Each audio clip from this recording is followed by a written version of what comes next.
The first thing I heard when I stepped into the ballroom was laughter that stopped half a second too late. Not because I was late, but because I was early enough to be noticed before I could disappear into a corner. Crystal glasses clinked. A string quartet carried on like nothing had happened, and somewhere just behind my left shoulder, close enough that it was meant for me to hear, a woman whispered with a smile sharp enough to cut. The country girl showed up. I did not turn around. I did not flinch. I had learned a long time ago that reactions are a kind of currency, and I was not about to spend mine on people who thought humiliation was entertainment.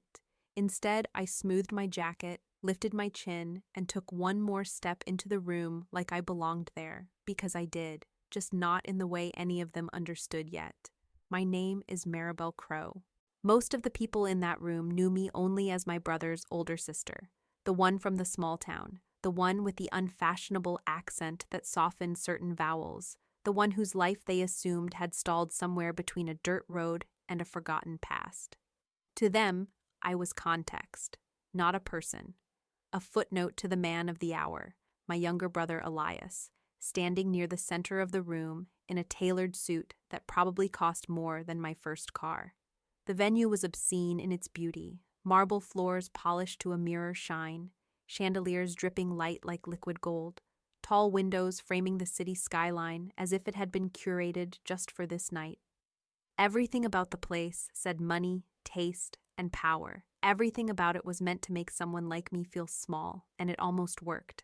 The bride's family had arrived early, of course. They moved through the space like owners, not guests. Her mother evaluated people with a slow, clinical smile. Her father spoke loudly about business and connections, making sure his voice carried. Their friends clustered in silk and linen, sipping champagne they did not pay for, congratulating one another on the inevitable merging of two respectable futures. I caught fragments of conversation as I passed. Such a good match. He is lucky.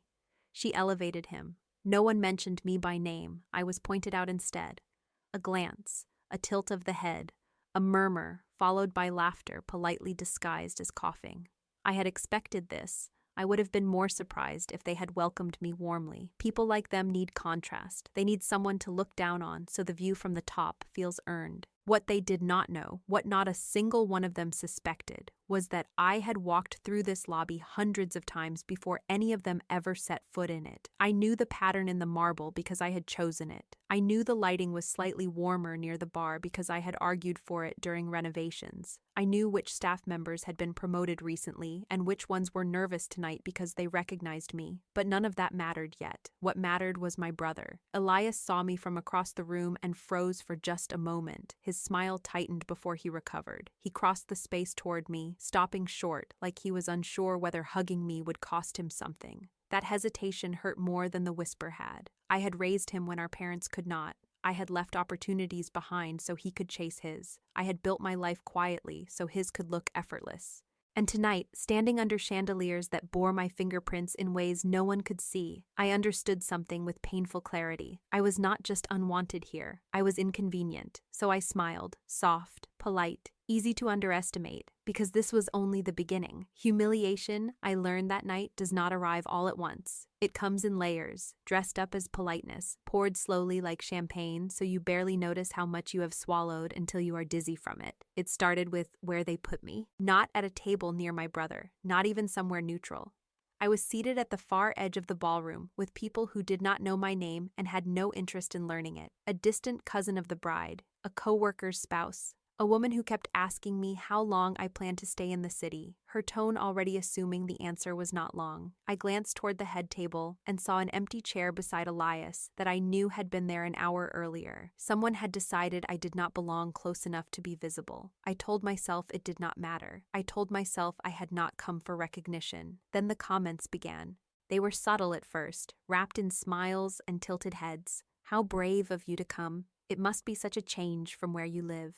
You must feel so out of place here. Each sentence landed lightly enough to deny intent, heavy enough to bruise. When I excused myself to find the restroom, the bride's mother intercepted me near the bar with a hand on my arm that felt more like a grip than a greeting. "You must be so proud," she said, looking me up and down as if checking for stains. "Elias has really risen above his beginnings." Her eyes flicked meaningfully toward me. I smiled because that was what I had learned to do when someone wanted me smaller.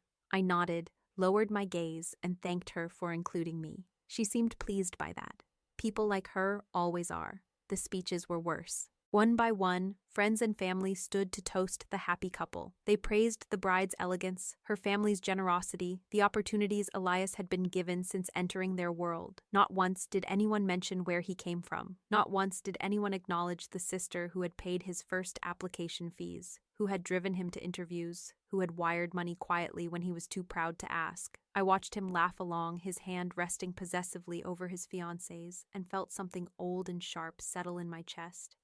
Then came the joke. Someone made a comment about humble roots and how lucky Elias was to have escaped them. Laughter rippled across the room. I felt eyes slide toward me and away again, like people checking a mirror to make sure they looked good while pretending not to care. I laughed too, softly, on cue, because refusing would have marked me as difficult. Inside, I was counting. I counted the server who hesitated when she saw me, recognition flickering across her face before she masked it. I counted the floor manager who straightened his jacket and nodded once, subtly, as he passed. I counted the way the lighting reflected off the walls, exactly as I remembered approving it months earlier. The way the air smelled faintly of citrus and polish, the way the hum of the room carried through the space like a living thing. This hotel was not just familiar to me, it was intimate. Every hallway held a memory. Every doorframe had been argued over. I had walked these corridors when they were nothing but dust and exposed beams. I had signed off on the contracts that made nights like this possible. And still, I said nothing. The bride's mother returned for a second round, emboldened now by wine and applause. She leaned in close, her voice sweet enough to pass as concern.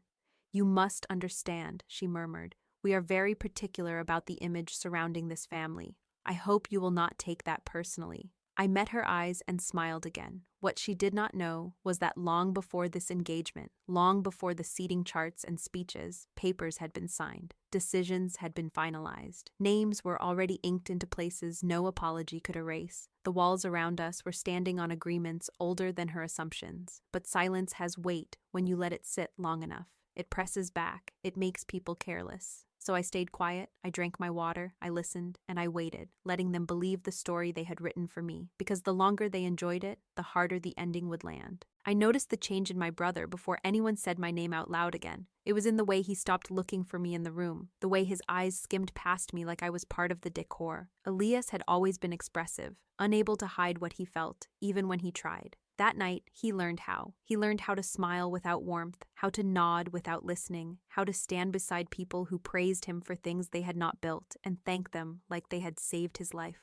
I watched him accept compliments that erased me. Every time someone mentioned how fortunate he was to be welcomed into such a powerful family, he agreed. He said things like, "I would not be here without them," and "they showed me what was possible." He said it loudly, confidently, like repetition might make it truer. Each word landed like a small betrayal, not dramatic enough to call out, not quiet enough to ignore. I remembered the nights he slept on my couch because he could not afford rent. I remembered the calls at midnight when he was ready to quit, and I talked him through another week. None of that fit into the story he was telling now. He did not come to my table once, not even to ask if I was enjoying myself, not even to check if I needed anything. When I finally stood and crossed the room to congratulate him properly, he stiffened like someone bracing for embarrassment. His fiancée stayed glued to his side, her hand tightening around his arm, as if she was afraid I might pull him back into something she could not control. "Thank you for coming," he said, too formally, already glancing past me. I told him I was proud of him. He nodded, distracted, and turned back to a conversation about investment portfolios that did not include him yet, but soon would. I stepped away feeling like I had just said goodbye to someone who was still breathing.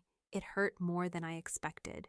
There was a time when it had only been the two of us against everything else, when our world was small and loud and uncertain, and we survived by leaning into each other.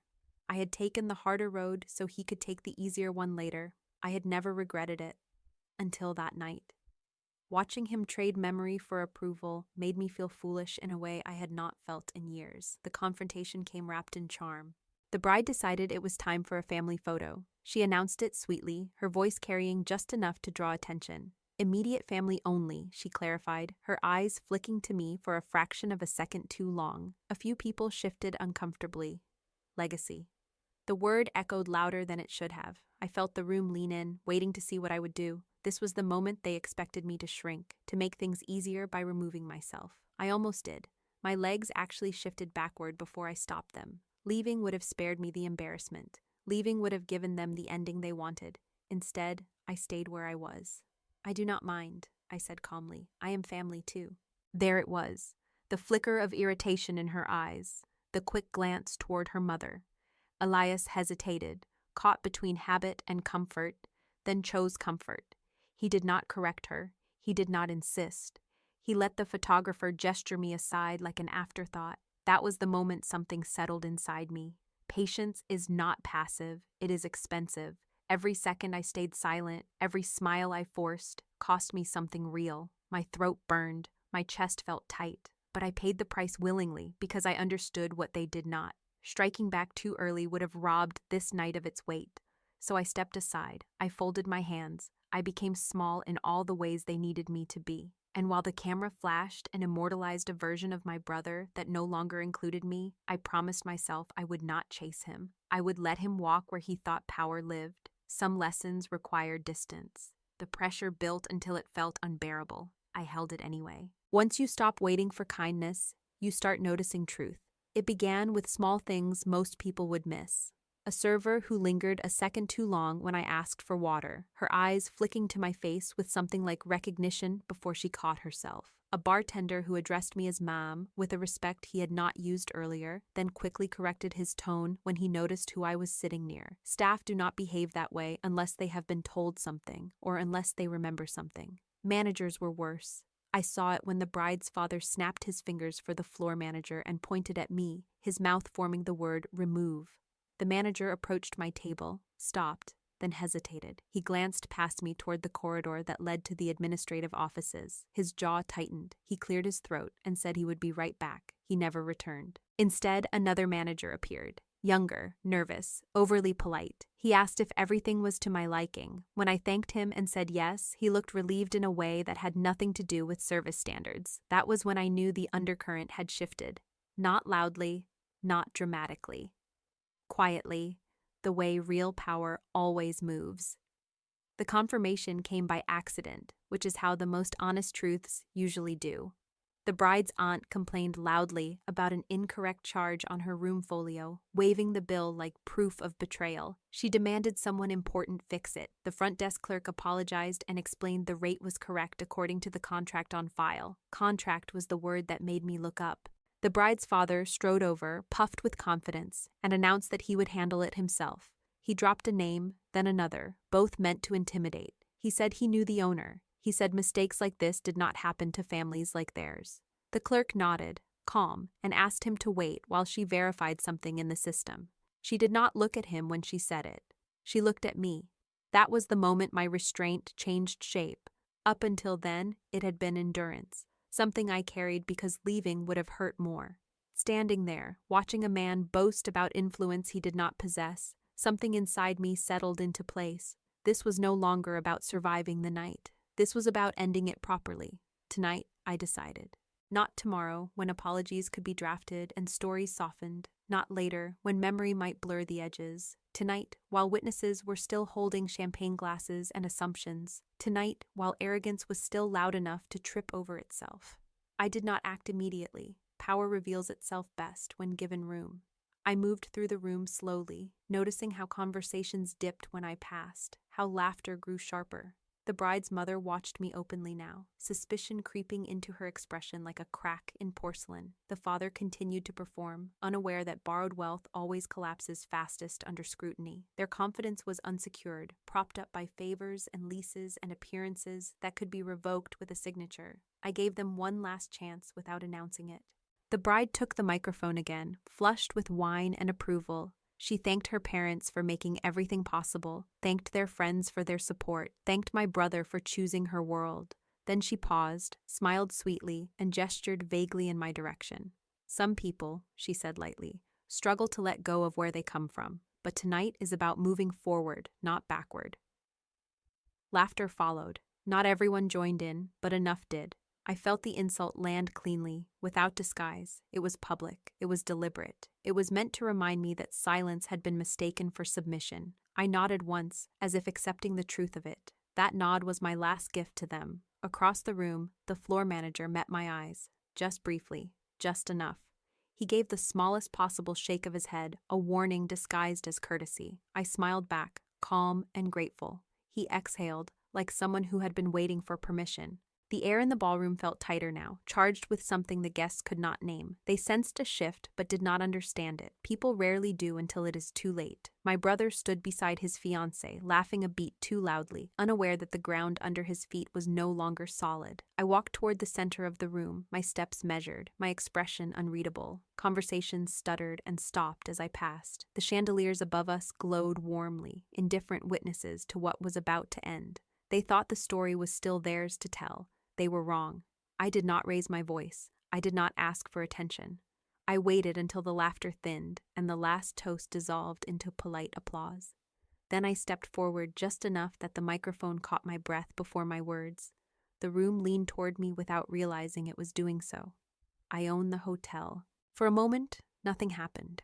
Silence spread outward like a held breath, heavy and confused. The bride's smile froze, uncertain whether this was a joke she had not been invited to laugh at yet. Her father's brow furrowed, as if he were translating a foreign language. My brother stared at me, open-mouthed, searching my face for the sister he thought he knew. Then the room fractured. Someone laughed too loudly. Someone else said, "That's not funny." The floor manager stepped forward before anyone could recover and asked if I would like to move this conversation somewhere quieter. I shook my head. Quiet was no longer necessary. 2 staff members appeared beside him, tablets already in hand. The front desk phones began ringing all at once. Contracts came out first, as they always do. Calm hands placed folders on a nearby table, pages marked and highlighted. The bride's father demanded explanations, names, numbers. He was given all 3. His voice rose as the answers did not bend. He tried to call someone important. The call went unanswered. He tried another. That one rang and rang while his daughter watched her future fold in on itself. Accounts were frozen without ceremony. A few keystrokes, a nod, and the champagne stopped flowing. The band was asked to take a break. Guests were informed, gently but firmly, that certain rooms were no longer available. Luggage would be brought down, transportation could be arranged, apologies were offered to the wrong people. Staff no longer looked at the bride's family for instruction. They looked at me. The mother reached for my arm with the same grip she had used earlier, but this time it trembled. She said my name like it was a mistake she wanted to undo. I stepped back, not unkindly, just finished. There was nothing left to say that would improve her situation. The engagement did not end with shouting. It ended with understanding, the kind that arrives too late to fix anything, the kind that settles into bones and stays there. My brother finally looked at me without filters or borrowed confidence. He saw the rooms, the staff, the documents, the quiet authority he had mistaken for insignificance. He tried to speak. I did not stay long enough to hear it. I walked through the ballroom toward the exit, my heels steady against the marble I had chosen myself. Behind me, voices overlapped, accusations flew, alliances dissolved. People who had laughed earlier now avoided eye contact, desperate to distance themselves from the spectacle. The chandeliers continued to glow, unchanged, as if to remind everyone that buildings outlast egos. Outside, the night air felt cool and clean. The city hummed, indifferent to the collapse it had just hosted. I did not feel victorious. I felt complete. There is a difference. Victory seeks witnesses. Completion does not. I did not look back. Later, alone, I thought about how easily people confuse silence with weakness, how quickly they mock what they do not understand. Betrayal always underestimates memory. It forgets that people who build quietly tend to document everything. Arrogance always ignores paper trails, assuming confidence can substitute for ownership. It cannot. I did not destroy them out of anger. I ended the story because it was finished. There was no sequel hidden in the wreckage, no redemption arc waiting to be unlocked, just consequences meeting assumptions in a room full of mirrors. This story ends here, but the pattern does not. There will always be another gathering, another whisper meant to shrink someone who chose patience over performance. Somewhere, another reckoning is already waiting, calm and prepared, holding its truth until the moment it needs to be spoken.